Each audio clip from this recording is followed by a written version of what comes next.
Welcome back to More Than Memories. We are going to jump right into our next episode. This is a wine holder. It's going to be awesome to give as a gift for Thanksgiving. You bring a bottle of wine, you have something handmade, or a Christmas gift. Again, another Christmas party, this would be wonderful to do. We're going to start off with our blank wine holder.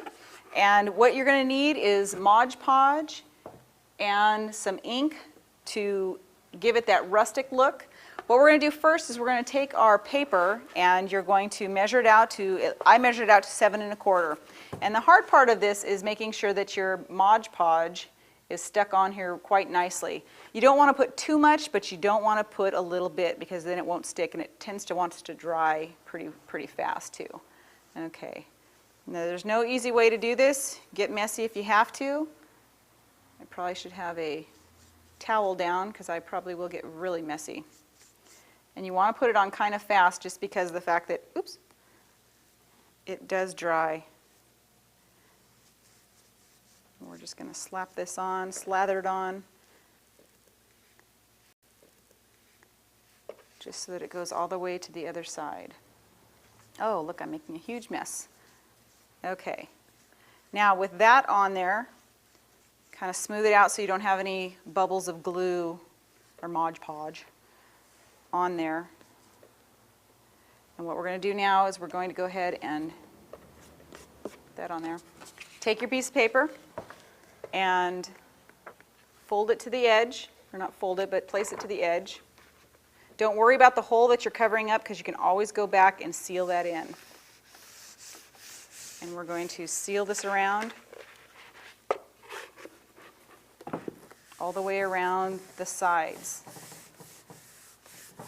And it doesn't matter if you have one end longer than the other because we're going to seal that up with another piece of paper.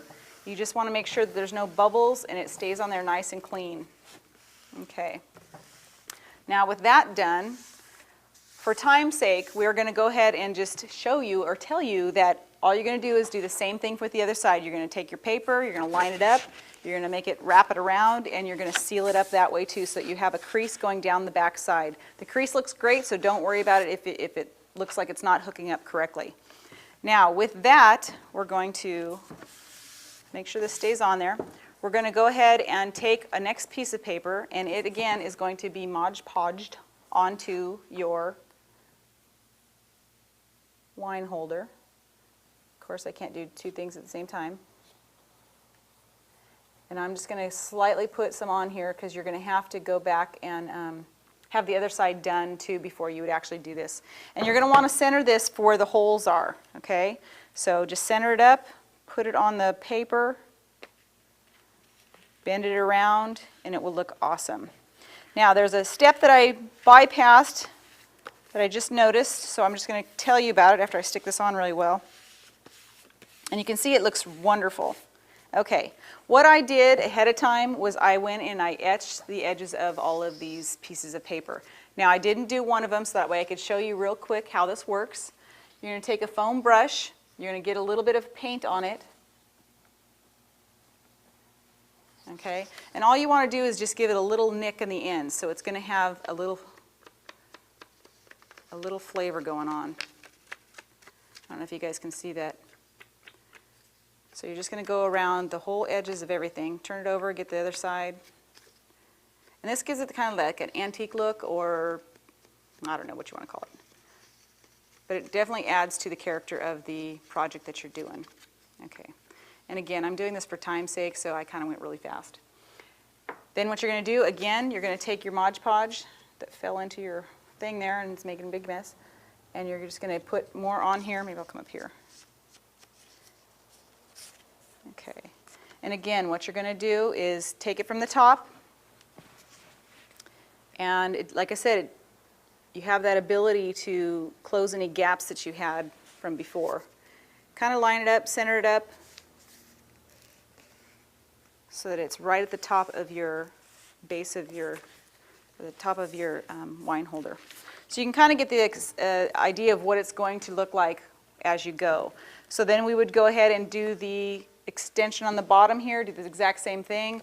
Again, it won't wrap all the way around, so you have to cut 2 1-inch strips for both top and bottom, and you're going to want to cut it at the same place and the same line, so that way it all hooks up on the back side.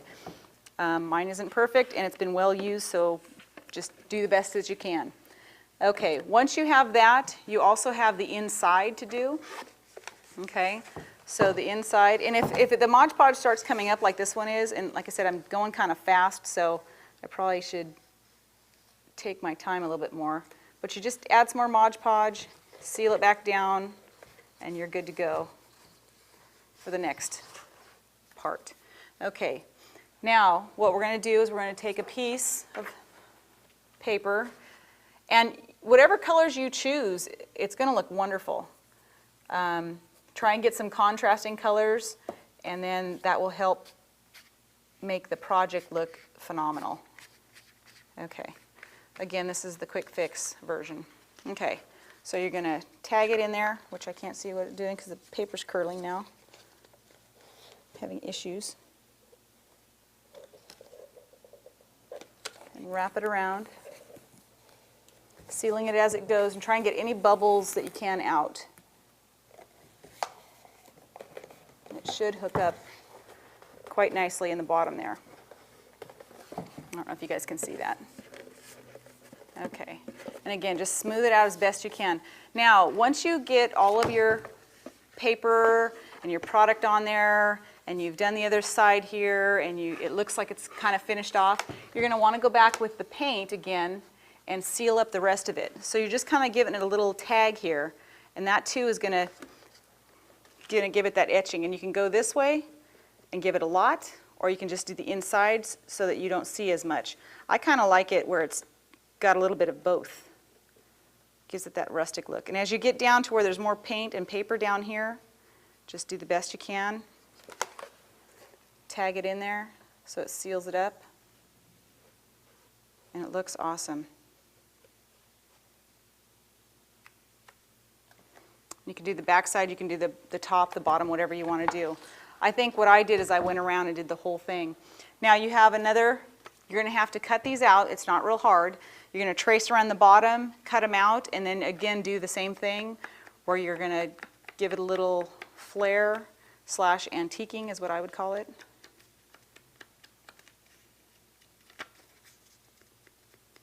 Okay, Mod Podge that.